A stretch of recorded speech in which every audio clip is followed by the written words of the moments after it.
Donc ce livre, c'est le compte-rendu de 3 ans de recherche sur le terrain d'Aix-Marseille auprès d'une vingtaine d'AESH, des accompagnantes d'élèves en situation de handicap.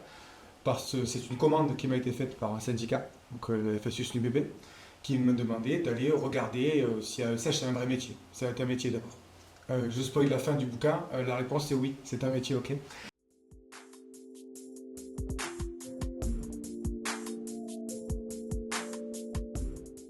Et pour objectiver tout ça, on a mis au travail une vingtaine d'AESH qui ont participé aussi à la rédaction du bouquin par des relectures, etc. Et avec elles, j'ai mené des entretiens, différentes formes d'entretien, qui ont permis de mettre à jour que c'est une profession qui est nouvelle, qui prend de l'ampleur, on le sait, numériquement, mais même qui commence à se structurer, à s'organiser. Donc c'était important qu'on soit là à ce moment-là pour l'observer. Cette profession, elle partage une communauté de normes implicites.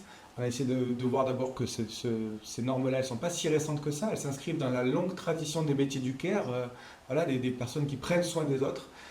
Donc c'est une profession qui peut être récente dans l'histoire par rapport à l'inclusion, mais c'est une profession réalisée qui peut s'inscrire dans des pratiques antérieures. Okay, le métier d'AESH, avec ses normes, avec ses valeurs, c'est aussi porté par l'institution dans laquelle elles sont, l'école. Donc on essaie aussi de comprendre quelles sont les valeurs et les normes que porte l'école inclusive, dans sa mutation inclusive entamée depuis maintenant 20 ans, et un peu au point mort on peut le dire, mais quand même entamée.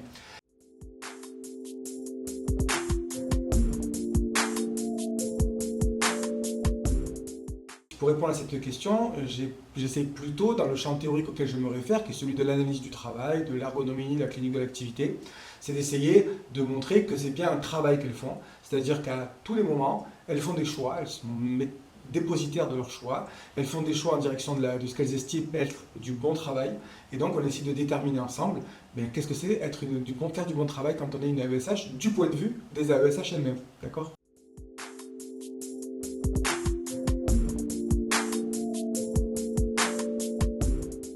En fait, le métier, c'est au-dessus de nous. C'est des normes, c'est des valeurs, etc., qui sont portées par une institution, par un collectif.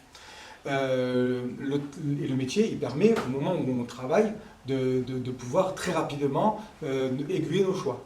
D'accord ? Le travail, c'est l'activité, c'est l'expérience propre du sujet, c'est-à-dire ce qu'elles vivent, et y compris tout ce que ça impacte sur elles-mêmes. En termes de fierté, par exemple, en termes en termes positifs, en tout cas, en termes où elles se reconnaissent dans ce qu'elles font, où elles sont fières de ce qu'elles font, hein, voilà, et elles ont raison de le faire. Hein, ça met en jeu leur ingéniosité, leur inventivité, leur créativité, et aussi ce que ça altère de leur propre santé, en termes de devoir travailler dans des conditions de travail dégradées, avec peu de reconnaissance institutionnelle, en étant marginalisées.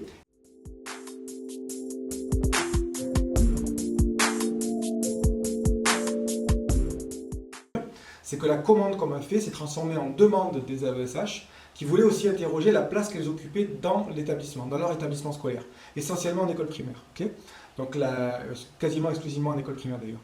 Donc elles ont voulu interroger quelle est ma place. On a lancé un questionnaire dont le livre fait le bilan, c'est de l'analyse de ces questionnaires. Auprès de 2600 AESH ont répondu.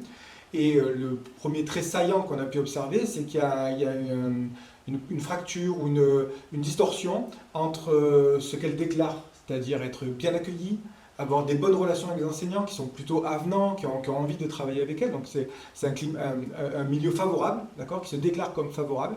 Mais dans les faits, il y a des formes de micro-exclusion du type pas accès aux photocopieurs, au parking, pas invité aux équipes de suivi. Et, voilà. Et ce qui a occupé une partie de notre travail, c'était l'espace salle des maîtres, qui fait un espace frontière. Ça s'appelle salle des maîtres. Dans certaines écoles, c'est un peu féminisé, c'est salle des maîtres et maîtresses, mais c'est très très rarement salle des maîtres, des maîtresses et des AESH. Donc elles ont voulu lancer, en se réappropriant ce que nous on appelle de se réapproprier leur pouvoir d'agir, elles ont voulu agir sur leur milieu de travail en changeant le nom de cette salle. Donc ça a été aussi une expérience qu'on relate dans le livre. Et puis la dernière partie du livre, je renvoie à ceux qui m'ont fait la commande, c'est-à-dire un syndicat, ce que les AESH ont exprimé, qui pourrait, de leur point de vue, du point de vue des entretiens qu'on a menés, faire de ce métier un vrai métier. Ce que j'appelle un vrai métier, c'est un métier avec une réelle reconnaissance, avec un statut qu'une institution pourrait porter. Et là, il y a quelques préconisations qu'on fait à la fin du livre. Je ne vais pas tout vous spoiler, mais voilà.